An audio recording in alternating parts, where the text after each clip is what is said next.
Hey everyone, I'm going to show you a game from Hans Niemann, played in 2013 against 1570 ELO opponents. He was rated 1200 at that time, but 10 months later he was rated 1800. So in 10 months he was able to win 600 points. So this is one of those games when he was just beating uh, better rated opponents, like 300 more ELOs.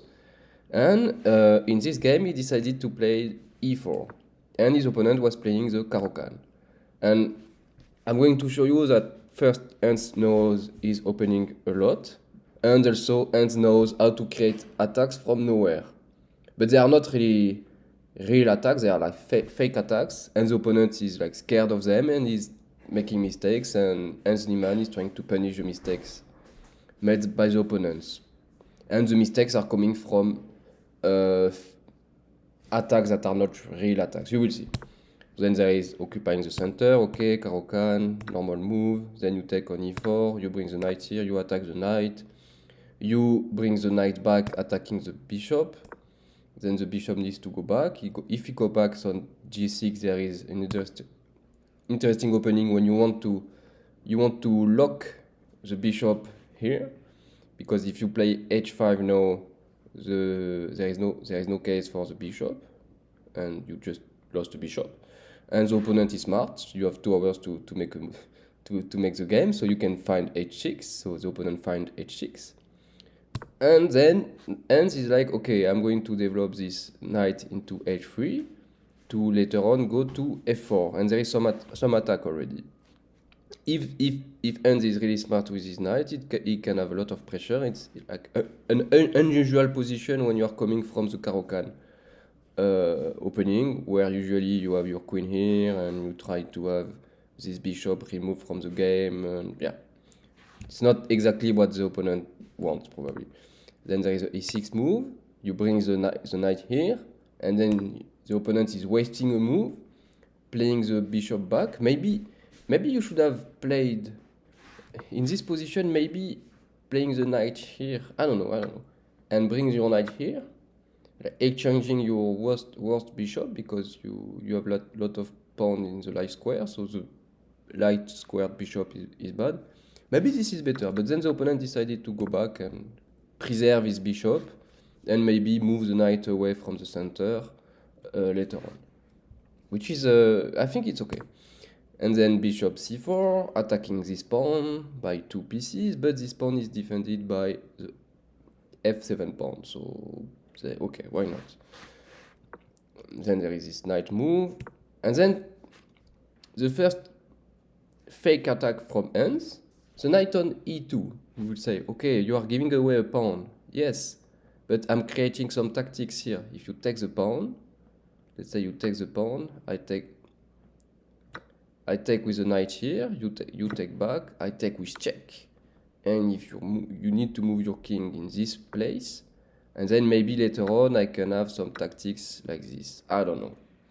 Sounds scary. So Hans Niemann is like confident he can successfully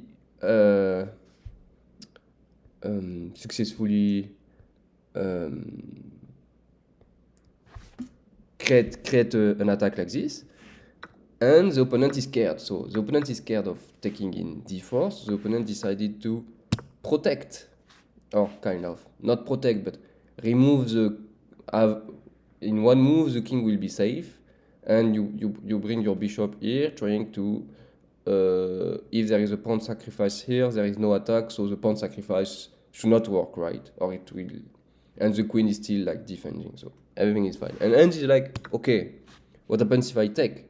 I can still sacrifice. And then again, the opponent is like scared of taking back. You should take back. You should not be scared of like bishop take pawn, take the bishop, because okay, what happens if the opponent decided to call the bluff of Hans? Then you take with the knight. Okay, you're attacking this twice, but you bring your queen here. And apparently, if you bring your king here, and apparently this is probably what Hans was computing, and it seems really good for white, right? You have a lot of attack, but apparently the attack stops, and there is no way to attack the king, and the opponent has one more pieces against the 3 pawns, and the opponent will be able to, you will be able to develop here, and let's say you play castling, and apparently there is nothing here, which is okay. I don't see any way to continue the attack. So maybe you can do a check here, but nothing will happen.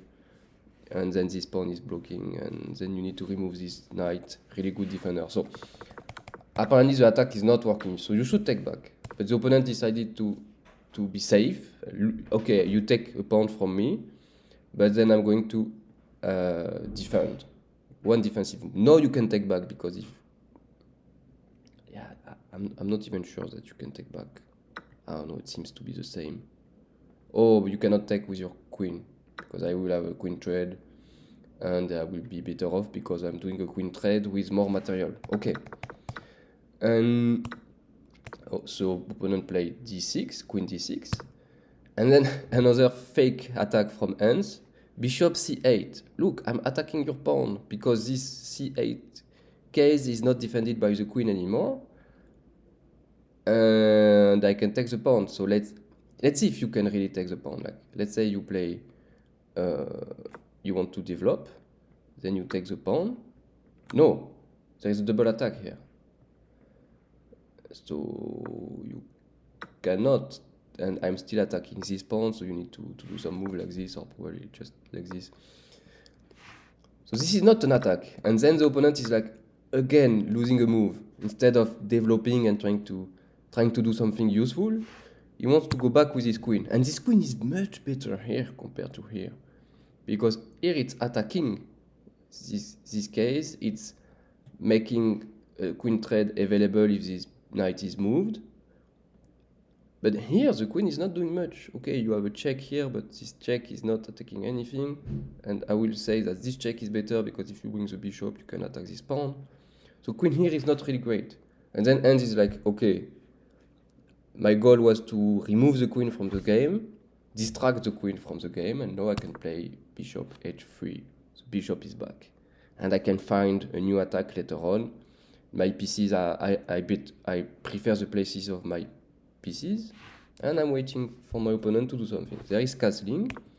Then I play bishop e3. My last piece needs to be developed. I decided to develop that on e3, trying to remove some rook e8 traits and maybe trying to defend this pawn. I don't know. Sounds like a normal move. Then bishop d6. Bishop d6, trying to attack this diagonal. This bishop is stronger in this diagonal. I will be able to... So first I am threatening to take the knight right now, because if you take with the bishop, I can take the bishop back. I have one more piece, and I am threatening rook e8, so there is a lot of counterplay here. And decided to go to the attack. So I played knight h5, trying to... If there is takes. Now I have three attackers, maybe 4 attackers, and the king does not seem to be safe. If there is one random move, you bring your queen here, your queen here, then you need to do things like that to defend, and then I think this is easily winnable if there is a random move like this, and if you take. But then the opponent will not necessarily take, and he can... taking was the best move, because here what you should do, you should play queen e7, and apparently you are protecting this, and if there is this kind of stuff, you just play a5, and you are defending that, and at the same time attacking the queen, and the queen needs to move somewhere here, and apparently no, you play a4, and you just win the bishop. Because the queen is here. Queen e7 is a strong move. He's doing 3 things, right? Pinning the bishop if you move your queen, defending this pawn if you play f5, and doing too many things. So the opponent was like, no, I'm scared of the attack, I will defend again. So another defensive move, knight d7, but the problem of this knight d7 is blocking the queen from the defense, and yeah, I don't like this knight d7 move. And then there is this knight f3. The idea is to have some attacks here. If I take too many times here, and I can take this pawn, remove one attacker here, and take the knight here and win a knight. This is the plan, okay. And then the opponent plays the rook, but I think the opponent should have played. Yeah, he should have taken here, or maybe take this free pawn and like pinning. Not really pinning the bishop here, because I can just castle, and this position is still great for white, and my attack is still ongoing. Your rook is not in the defense anymore, so do you want to defend or do you want to attack? You need to pick. Then you take the free pawn now. But I think it's too late, because now I can take. And then if you take back, I take here. And one random move, and I don't know what happens now. Oh, no, you should not do that, sorry. One random move, and now you play, ooh, bishop f5. If you take, I take, and there is nothing here. Then you play, yeah, you need to bring this to the defense, and then you can bring that, and yeah, this is like almost checkmate. So, if you take first, and then I take the pawn, and before taking here, you should remove the knight from the game, because the knight will go there or there and it will be scary. You take the knight, then you need to decide, should you pick with your queen or with your pawn? I think the pawn is better. But then, because you don't want to trade queens, right? You don't want to trade queens. So you take with the pawn, and then there is this. Okay, so you don't want to take the bishop back, and this one pawn up. So making a net game is a good idea, right? Because you have one more pawn. And okay, you have an attack, but maybe you want to cash in. So maybe this is time to cash in. I'm attacking your queen. You can remove your queen. Yes. And then let's say you remove your queen. Here is not a good place because there is some discovered attack. Maybe you move your queen here, but then there is, yeah, I mean, then there is no attacks anymore. Maybe you will be able to take the bishop back at a point. And okay, Hans was like, you attack my queen, I will attack your queen. It's like a queen trade. You take my queen, I take your queen, and game I win. The opponent decided to, okay, what happens if I attack your pawn and I attack your queen at the same time? Okay. So now you need to defend two things at the same time, but if you move your queen here, which is exactly what happens, you will defend this. And now the opponent is like, okay, this rook is not participating in the game. Let's do queen d8, rook d8, attacking this pawn, because two attackers, one defender. Now you can bring your rook into the game, stuff like that. You bring the rook into the game, and is like thinking the same, but apparently here you should have played bishop g5 right now, and if you take, I should, you take with your queen, we do the trade, and then you take back, you take the pawn, and you have one more pawn. And the rook is more active, and you double your rook, you attack this pawn, and apparently this is better. But then the Hans decided to have one more defense, and apparently now black is winning. But he needs to find, in order to win, he needs to find knight d5, attacking the bishop and the queen at the same time, and you need to go there to defend, and then if you take here, you cannot take, normally you cannot take with the queen, but now you can take with your queen attacking the pawn. But apparently after bishop d5 in a strong outpost, you are not losing, and everything is defended. You are still attacking this pawn. You have an open file. Okay, you have one pawn less, but you should be able to make a draw or something like that.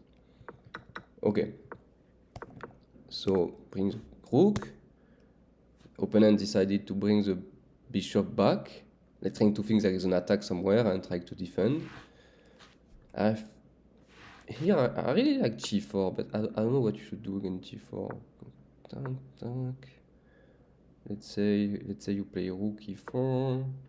No, let's say don't play rook e4 this strong. You play this and you play this. and then you try to go there. Seems interesting, right? But was not happening in the game. Instead, bishop g6, Hans decided to pin this knight, attacking this knight twice, and it defended only once. Okay, then maybe there is some move here, or maybe you can.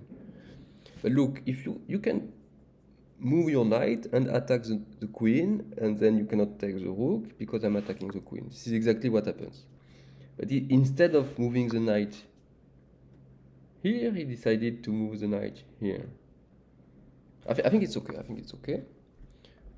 Let me bring the knight here. Then I take the rook. I can't take the rook. Why? Because I'm attacking the queen. And then both players were computing, okay, there is a lot of exchange, which benefits Hans. Tac, tac, exchange, exchange. I take back, bishop here. And this is one game that Hans was computing. And Hans was like, okay, I should be able to win that. And the opponent was like, okay, this is the series of exchange we are doing, and maybe I can defend that, and this is there is no more attacks. Rook goes here, trying to attack this bishop, but then this bishop is like, okay, I prefer to go there instead of staying here, putting pressure on this pawn. The rook moves back, and the king to the middle.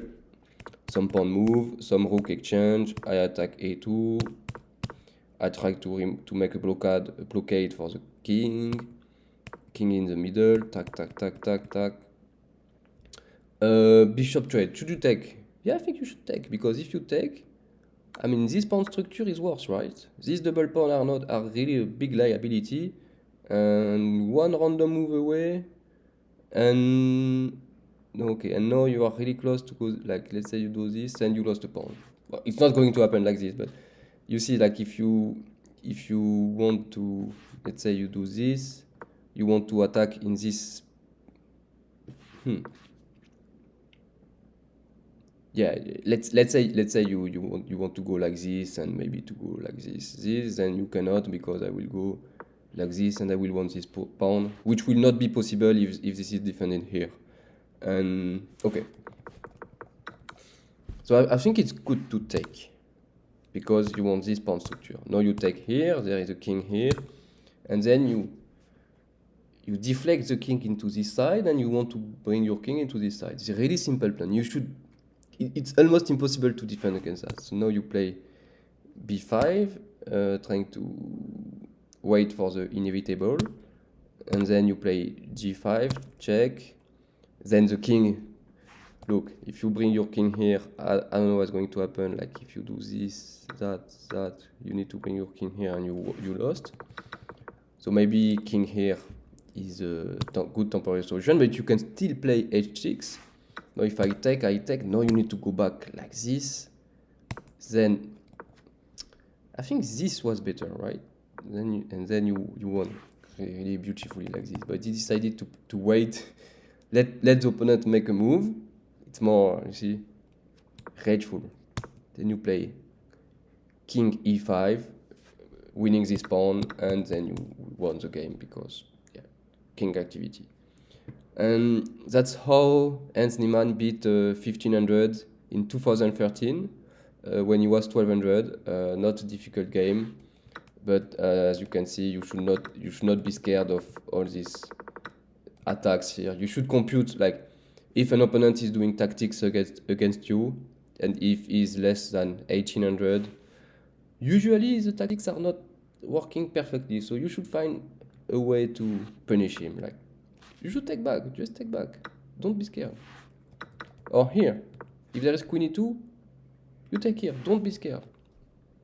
Don't be scared, get some counterplay, just here. You play queen d6, and then you do what? Okay, I have one more pawn. You need to cash in your attack. What can you do? You see? Simple stuff. Okay, see you in the next one. Bye.